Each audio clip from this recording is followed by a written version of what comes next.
Hi everyone, I want to show you this about the quantum jump method that is really, it has a lot to do with the science behind the development of the nuclear bomb. And anyway, here's the Monte Carlo method, the Monte Carlo wave function method, and really involved with computational physics, which I don't really understand, but you know, this is part of our life now. Open quantum systems, and it explains the method right here, but it has to do with particles on the quantum level, and so who knows how far they have gone with that. But I want to show you some other things here that just to make everyone realize that these are known methods, and they, you know, it's part of the whole AI system that's in place now.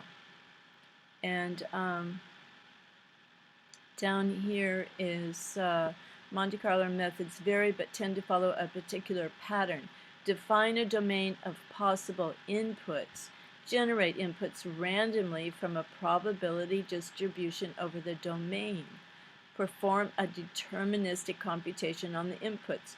Aggregate the results. So you see, when they're even writing these newspaper stories using artificial intelligence, they define a domain, put in some inputs, put in some info, generate the inputs randomly from probability distribution over the domain, and this is what they do.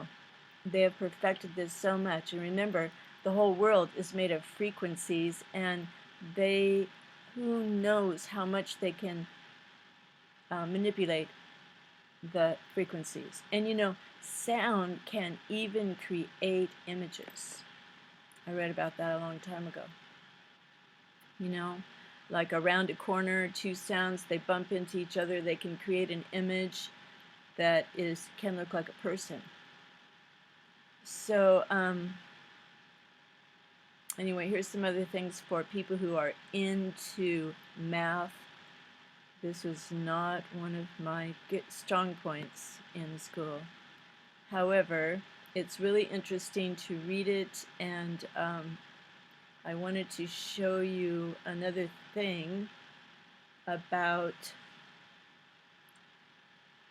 Canfield solitaire. That is really interesting, how one scientist came up with some answers. Okay, I want to show you this. Enrico Fermi first experimented with the Monte Carlo method while studying neutron diffusion, but did not publish anything on it. So other scientists picked up on his research, and okay, here he is. Italian guy, died when he was 53 of stomach cancer. So he died back in 1954. So why did he get stomach cancer back then in 1954? Anyway, he didn't live very long, only 53 years old. But he was an Italian physicist, and he came to the U.S. and he developed quantum theory, nuclear and particle physics, and statistical mechanics. He was kind of a genius. He's one of the men referred to as the father of the atomic bomb. So he was awarded in 1938 Nobel Prize in Physics for his work on induced radioactivity by neutron bombardment and the discovery of transuranic elements. Okay, he excelled in theoretically and in physics. He was widely regarded as one of the very few physicists to excel both theoretically and experimentally. Okay, so now so it goes on and on about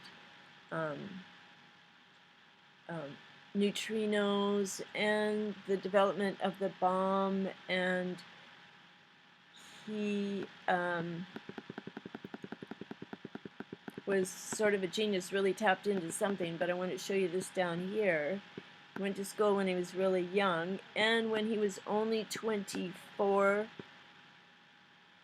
in 1924, so he was 23, was initiated to the Freemasonry and in the Masonic Lodge of the Grand Orient of Italy.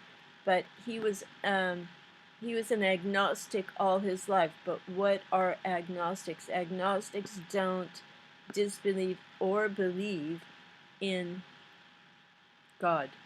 Okay, so right here it says Fermi was an agnostic throughout his adult life. However, he was initiated to the Freemasonry in the Masonic Lodge of the Grand Orient of Italy. So they believe in a great architect, or they believe, just like Jack Parsons of NASA, they believe in getting information from a source. So here's the Grand Orient of Italy. Past Grand Masters include Giuseppe Garibaldi, Giuseppe Garibaldi was acquainted with Abraham Lincoln and offered to help him and insisted on emancipation of the slaves in the USA. So he's, you see his name all over the place in Italy. Oh, here's his signature. Garibaldi. So, what is Freemasonry? Do they believe in God? Are they getting information from the God of this world, Lucifer? Yes, I think they are.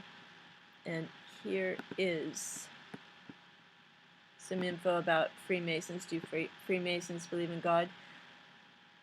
Freemasonry is not, according to their own publications, a religion, but there's a requirement, okay? There's a requirement for members to profess a belief in the existence of a supreme being.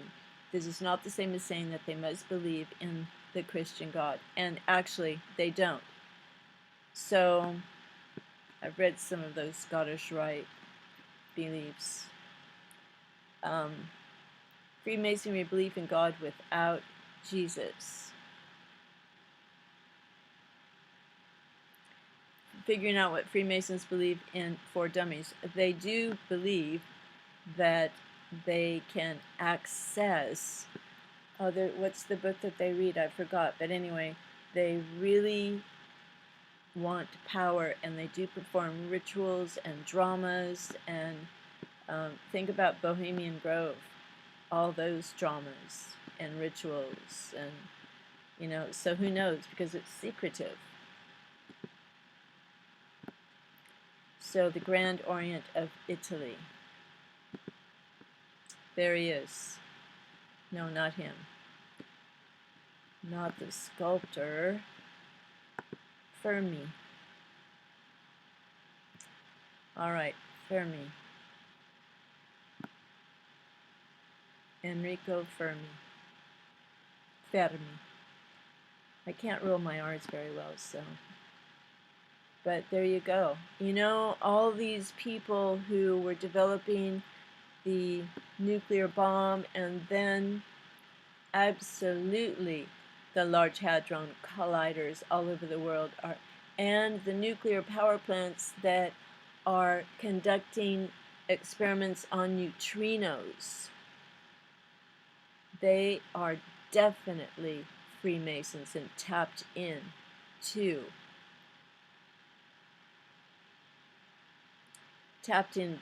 all the secret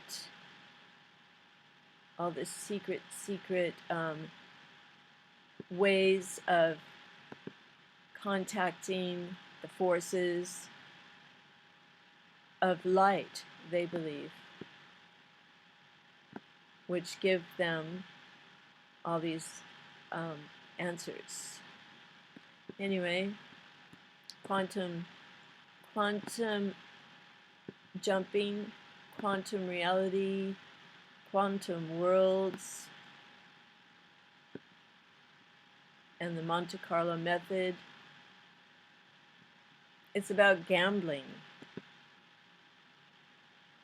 And they're using it now. Thanks for watching. God bless everyone. Peace, love, and truth.